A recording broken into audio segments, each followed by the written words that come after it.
Sebenarnya dalam kalimat Alhamdulillah itu ada beberapa sotme yang Allah titipkan pada kalimat Alhamdulillah.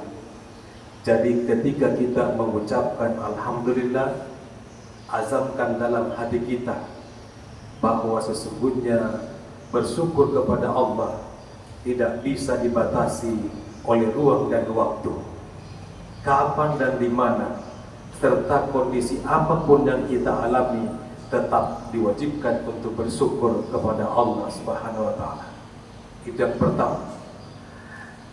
Short message yang kedua, ketika kita mengucapkan Alhamdulillah, hadirkan dalam diri kita bahwa bersyukur kepada Allah itu harus secara totalitas, tidak boleh setengah-setengah. Pesan singkat yang ketiga, ketika kita mengucapkan Alhamdulillah, bahwa hadirkan dalam diri kita, sertakan sifat tawadu terhadap setiap yang kita miliki, dan harus meyakini bahwa itu adalah hanya merupakan titipan semata dari Allah Subhanahu wa Ta'ala. Lalu pesan singkat yang keempat, narik kori tempui maka Alhamdulillah, hadirkan dalam diri kita bahwa la in syakartum la azidannakum. Yakin dan percayalah bahwa ketika kita mensyukuri nikmat Allah, maka pasti Allah akan menampakkan nikmat kepada hamba Allah yang senantiasa bersyukur. Tentu ada yang bertanya, Pak Ustadz, kalau bersyukur itu wajib, tentu ada caranya. Bagaimana cara bersyukur kepada Allah? Ternyata ada 3 cara bersyukur. Yang pertama, bersyukur dengan lisan, bersyukur dengan lidah. Bagaimana cara bersyukur dengan lidah? Yaitu dengan mengucapkan dengan kalimat ataupun kata-kata serta memuji Allah Subhanahu wa Ta'ala, karena yang pantas dipuji hanya Allah Subhanahu wa Ta'ala. Manusia kalau ada yang suka dipuji, itu namanya kepuji-pujian. Jangan dimuliakan oleh Subhanahu wa Ta'ala. Kemudian tadi malam telah saya katakan, Rasul ditanya oleh sahabatnya, apakah ada ibadah yang lebih mahal daripada emas? Kata Rasul, ada 2. Yang pertama, qalban syakira, hati yang bersyukur. Yang kedua adalah lisanan zakira, lidah yang berzikir. Begitu juga cara bersyukur dengan lisan, perbanyak berzikir kepada Allah Subhanahu wa Ta'ala. Contoh yang paling sering kita dapatkan, ketika kita selesai salat 5 waktu, kan kita dianjurkan untuk berzikir ya kepada Allah Subhanahu wa Ta'ala. Yang umum kita kenal yaitu mengucapkan kalimat Subhanallah 33 kali, Alhamdulillah 33 kali, dan Allahu Akbar 33 kali. Namun terkadang kita yang menjadi makmum di belakang, terkadang kita mendapatkan seorang imam yang berzikirnya terlalu cepat. Terkadang kita baru mengucapkan 5 kali Subhanallah, imam di depan kita itu sudah pindah kepada kalimat yang kedua, Alhamdulillah. Sisa tadi pedicengi tadi nerok, kita perbaiki baik-baik bagaimana itu apa yang diucapkan. Ternyata terkadang kita mendengarkan yang betul cuma sekali Subhanallah, setelah itu subh. Itu kan tidak ada artinya. Ya, kemudian yang kedua Alhamdulillah 33 kali, tidak usah tergesa-gesa.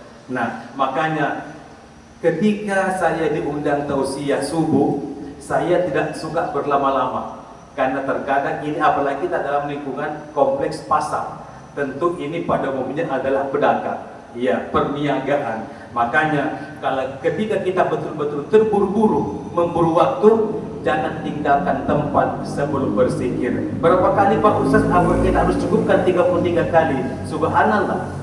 Apa kita harus mencukupkan 33 kali Alhamdulillah? Apa kita harus mencukupkan juga Allahu Akbar 33 kali? Kata Rasul, tidak perlu kalau memang kita terburu-buru. Bagaimana caranya? Kata Rasulullah, barang siapa yang setiap selesai salat fardu mengucapkan hanya 10 kali Subhanallah, Alhamdulillah berapa kali? 10 kali juga. Allahu Akbar berapa kali?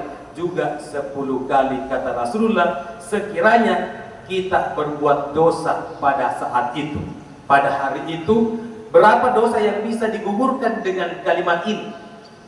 Subhanallah 10 kali, Alhamdulillah 10 kali, Allahu Akbar 10 kali. 10 kali 3 kan 150. Kemudian berapa kali kita salat fardu dalam sehari semalam? 5 kali. Nah, jadi seperti itu Bapak Ibu berbahagia. Kita kalikan saja 150 dikali 5. Kemudian itu akan menggugurkan sebanyak dosa yang kita perbuat. Nah, bagaimana ketika kita akan tidur? Barulah kita sempurnakan. Ketika kita tidur, akan tidur kata Rasul, sempurnakanlah ya zikir itu. Bagaimana cara menyempurnakan? Ya, kembali kita mengucapkan subhanallah 33 kali. Kemudian alhamdulillah 33 kali, lalu Allahu Akbar. Jangan cuma 33 kali, tapi cukupkan 34 kali agar supaya berjumlah 100. Nah, ketika kita berbuat dosa selama sehari semalam, dosa itu sebanyak 2500 kita kerjakan, maka akan gugur dengan zikir yang singkat itu. Jadi tidak perlu tergesa-gesa. Jadi biar singkat, tetapi betul-betul pengucapannya itu makhraj hurufnya, tajwidnya sempurna, insya Allah itu akan menggugurkan dosa-dosa kita. Lalu bagaimana bersyukur yang kedua? Yaitu bersyukur dengan hati. Bagaimana cara bersyukur dengan hati?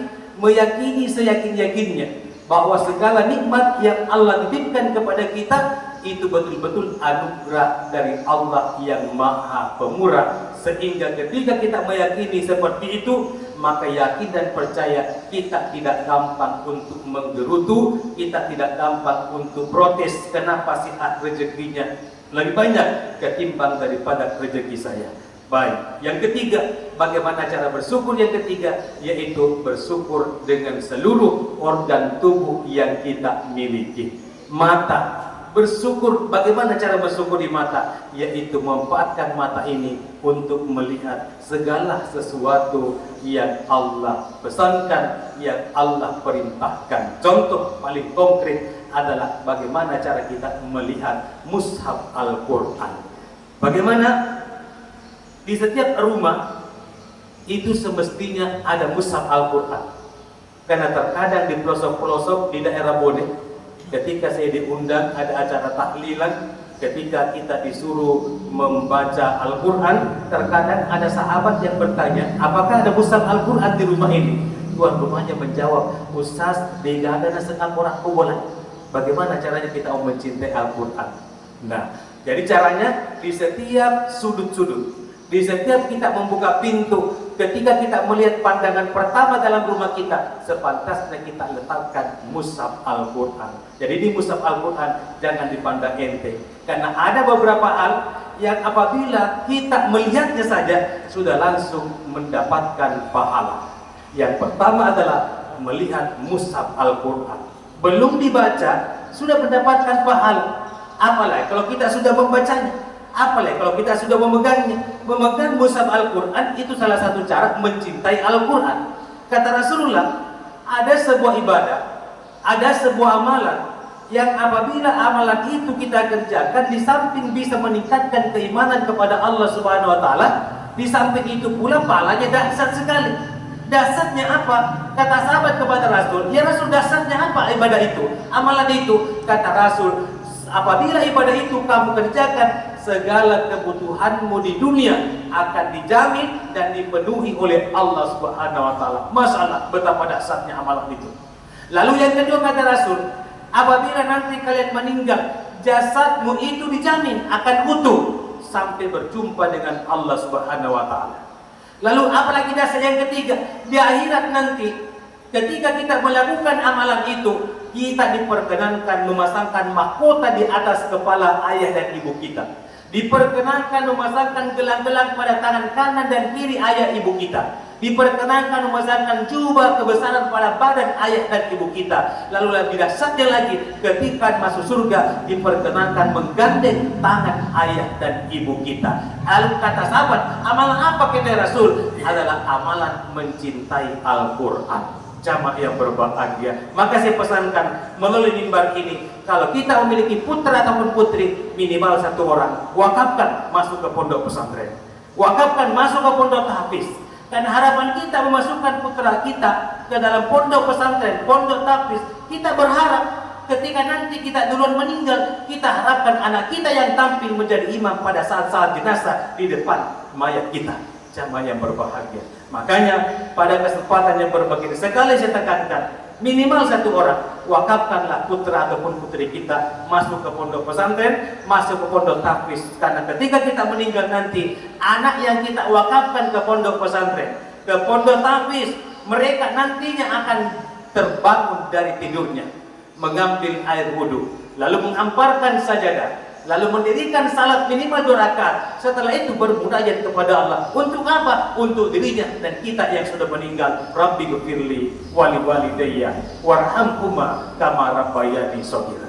Kemudian yang kedua, apabila kita melihatnya langsung mendapatkan pahala adalah melihat air Zam-Zam. Jamaah yang berbahagia, maka terkadang ketika orang setelah menunaikan ibadah haji ataupun umrah, air Zam-Zam yang itu disimpan-simpan minimal 1 gelas. Untuk apa? Untuk dilihat, karena melihat saja belum diminum sudah mendapatkan pahala. Lalu yang ketiga adalah melihat wajah orang tua.